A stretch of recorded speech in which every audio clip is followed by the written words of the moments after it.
I am on a mission to build the GameCube collection of my childhood dreams, and right now, I'm only 12 games away from completing it. So I literally drove 200 miles to one of my favorite stores here, Game Hub in Tennessee, because I know he has a few of the gems I'm looking for.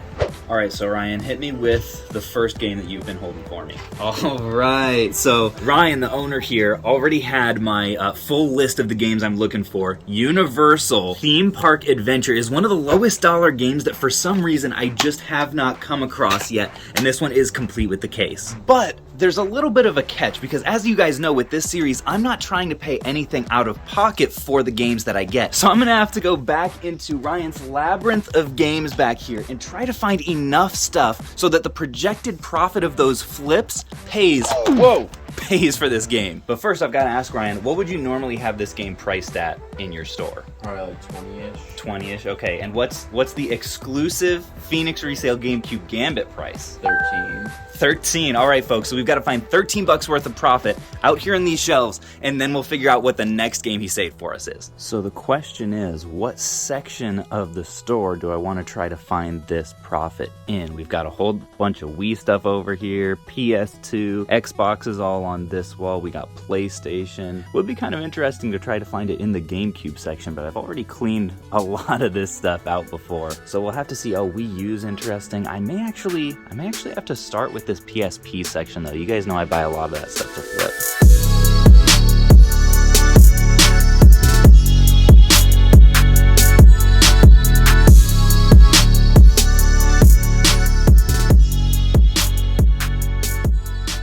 So one of the first things that catches my eye here is this dual double pack ensemble, Patapon and Locoroco. Not sure what he's gonna end up charging on this. If that's what he paid, we might not be able to work out a deal, but double packs tend to do pretty well on Amazon. Looks like I could get at least 18 after fees, so we'll see if there's any margin on that guy. So here's one that I've actually bought before, Namco Museum Battle Collection. That label's probably terrible. Namco Museum Battle Collection. Namco Museum games usually aren't valuable at all, but this one actually does okay. I've recently sold it for like $29 or $22 or so after fees. So if we could get these for maybe like 12 to 15 a piece, that would also work. All right, Ryan, so I found a few PSP games. Was curious what you would be able to do for me price-wise on these. Any idea? No idea. No, you're not familiar with these? What if I could do 10 and 12 and 12? Would that sway you? That would work. All right, folks, there you have it with the PSP coming in clutch. We can officially add Universal Studios to the GameCube collection. Nobody cares. All right, Ryan, so I'm ready for the second game that you've been so courteously saving for me. Let's see what it is, folks. Ooh, okay, Godzilla Destroy All Monsters. This is a solid, like, more mid-range game a little bit. This normally goes, I want to say, in the, like, 50s, is that right? More like 35? Okay, so what's the Phoenix resale price? $1 million.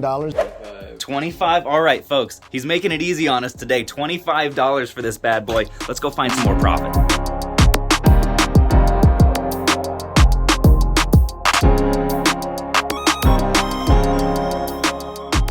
Alright, so this guy just caught my eye a little bit as I was taking some shots for a lovely montage for Riff. Hey You Pikachu, complete in box, not something that you see every day, although I'm seeing condition on this one is maybe a little bit less than someone would want. Especially on box stuff, condition makes a big difference in the value, so I may pass on this one. Another thing I do like to look for across multiple platforms is some of these like nostalgic animation titles can actually do surprisingly well. Like you would think, oh, that's a kid's game, it is probably worthless, but some of them you'd be surprised. I'll probably look that up. I'll look up Family Guy over here. I'll look up the other Fairly Odd Parents game, and we'll see how some of those are doing on Amazon. All right, so it's looking like the lowest very good Prime listing for this game is at $23.95, and it's actually my listing on Amazon. But the thing is, this copy at least doesn't have the manual, so I stay a little bit clear of those. This one does have the manual, though. It looks like the disc is in nice shape. I don't know what kind of price level he would be at for this. I'm probably getting around 15 after fees, so if I could get it for 10 or less, I'd probably pull the trigger. We'll see what he says, but let's scan these others too.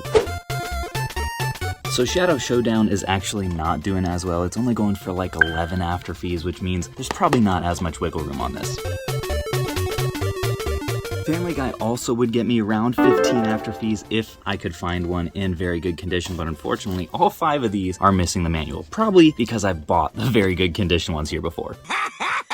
All right, so we're trying to get up to 25 for this Godzilla guy. Ryan, I was wondering, on these Fairly Odd Parents breaking the rules, what do you think you could get to for these? You probably know the market value on these a little better. They're probably about 15. Probably about 15. I was going to be at 10 apiece.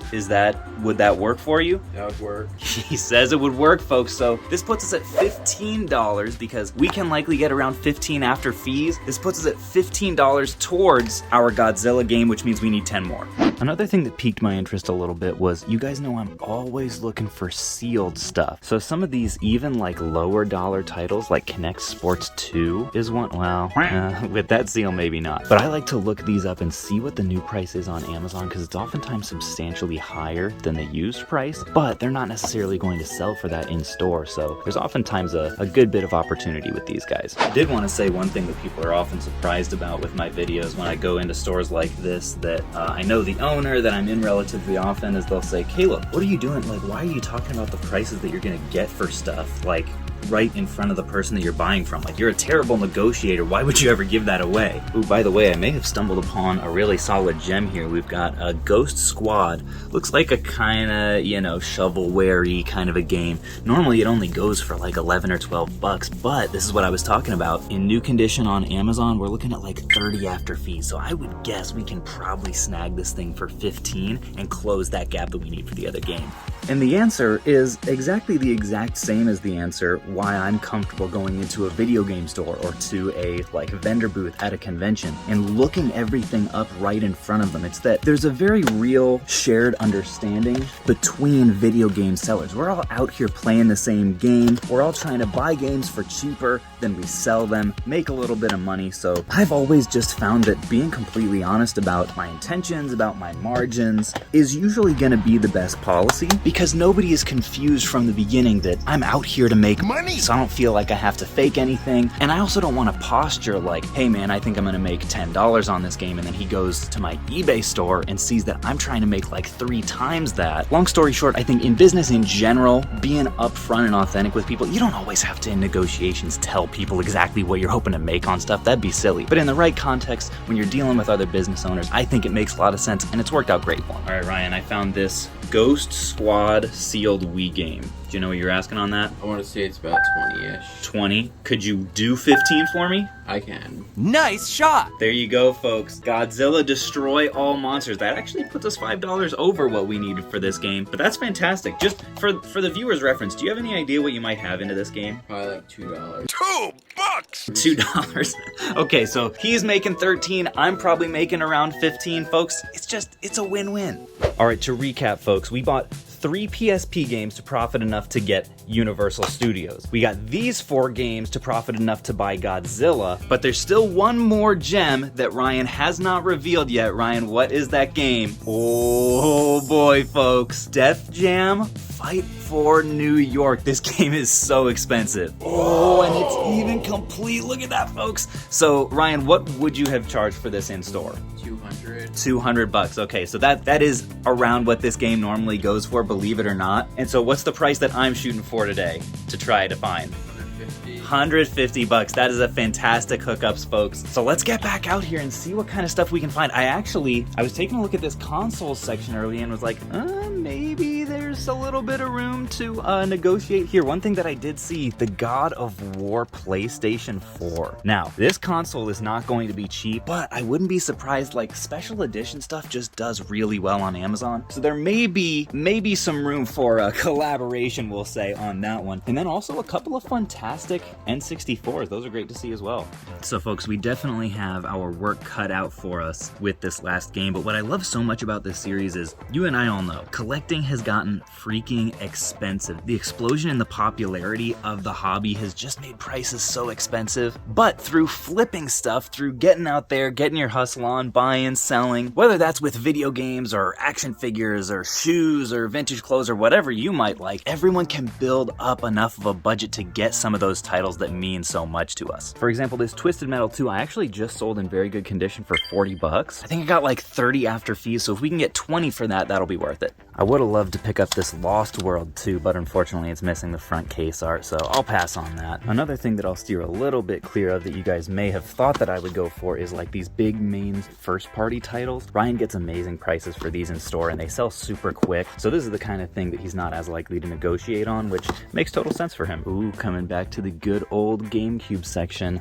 This is one that I sold recently for $25 on Amazon. I think I got like 18 after fees, so if we could be at $10 for this, that would be great. Ooh, these ones as well. Rogue Leader and Rebel Strike. I don't know. That one I don't think has manual. That one doesn't feel full either. Ooh, this one I think does. Yeah, perfect. I've been getting around 25, I think, after fees for these, so again, if we can pay 15, that's gold. All right, folks, so about half an hour later of sitting in the GameCube section, I have 3 different price piles here. This stuff is 10 bucks. This stuff, or this game, is 15, and then these 2 are 20. And the way that I organized it was that if he says yes to everything, I'll make $10 profit a piece on everything, which adds up to a perfect 150. So Ryan, here's the big moment. I gave you a little chance to look through and see if this fits your price specifications. Are there any things that you want to take out from the batch? The only thing is this one. Oh, that one? 15. That one for 15 rather than 10 because this one's complete. That makes sense, folks. So we've got one qualification. So that, and I will go ahead and do that. 15 for this. That puts us at $5 under the profit that we need to be at. So we need to rush back in here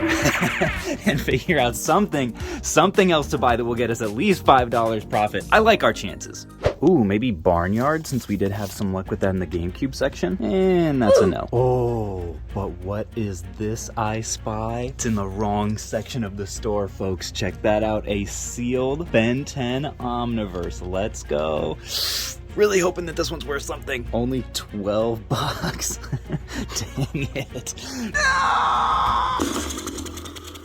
I really want to make this happen in the Wii section, but honestly, it's proven a little bit difficult to find Wii titles that hold any value at all that aren't like some of these first party, like really premier titles. But I did have the idea, since we're just $5 away, maybe if I just pick one of these and I accept a super small margin on it, we could maybe come away with one for a small discount just out of the goodness of Ryan's heart. Like Mario Kart Wii, I know normally goes for 30. Mario Party 8 is probably like 35. Mario Party 9 might even be a little bit more than that. This one is perfect. Mario Super Sluggers. Because I actually just sold one of these on Amazon for 45 in very good condition, or around 35 after fees. So if we can get it, if we can get this for 30 or under, we'll be able to come home with Def Jam. All right, Ryan, so we've gotten to $145 in expected profit with all this stuff here so far. I broke our rule a little bit, and I brought you a Mario Super Sluggers. I'm wondering what you could do on one little copy of this. What do you normally sell it for? Let me ask you that. 35. 35, okay. So I don't need a huge discount. 25. 25, folks. That is actually fantastic. All we needed technically was 30, which means that we're actually on all this stuff here. We're $5 over. And if you were paying attention, we were actually $5 over on each one of these bundles. So what I'm realizing is not only do we get to come home with Def Jam Fight for New York, but we've got a $15 budget surplus that we can use to go back to the GameCube section and see if there's anything random that wasn't necessarily on the collection list that catches our eye. And I'm not gonna lie, folks, as I was going through these the first time, there was already one that caught my eye that I was really hoping we might have some extra funds to buy. It's this guy right here, Odama, on the GameCube. This game is complete, and if any of you guys remember back to the Midwest Gaming Classic episode where I took a Nintendo Switch and was trading for GameCube games, I actually came across this game, didn't end up buying it because it was at the wrong vendor booth, but I was so intrigued by it because the vendor told me that this is like pinball meets war. So I'm hoping that the price ends up being under $15 on this and we can come away with this one as well. What do you think, Odama? What would you normally charge? 25. 25? We're so close, folks. We're so close on this. Could you possibly get me to 15? Yeah, I can. We're doing it, folks. I thought that we were going to come away with these 3 GameCube gems for the collection today, and I was absolutely thrilled, but as it turns out, we even have a 4th surprise. And folks, I can hear the comments already. I know what some of you purists are going to say. Caleb, you are leveraging your personal connections to have him hold these games for you. You're leveraging the channel to get good deals on some of this stuff.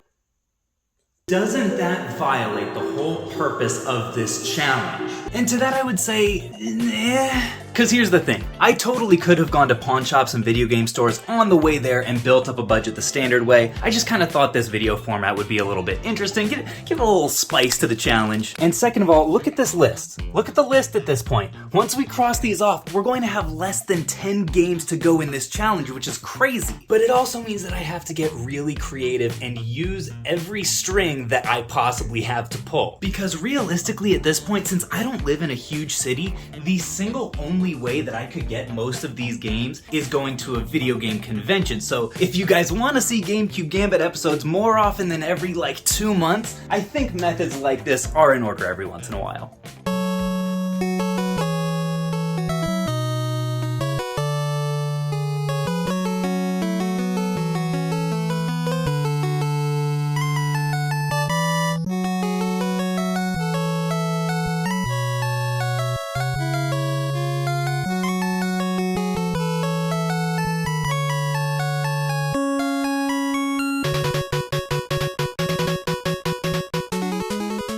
Folks, just like that, we are down to 8 games remaining in our GameCube challenge, which is crazy to think about. I have to say the 2 that I'm most nervous about are going to be Disney Sports Skateboarding, Samurai Jack. Those 2 are very uncommon games that you just don't see in the wild, but folks, this series will not end until we do. If you want to check out one of my most underrated videos, I'm going to link that on the screen right down here. Thank you guys for watching, and I'll catch you on the flip.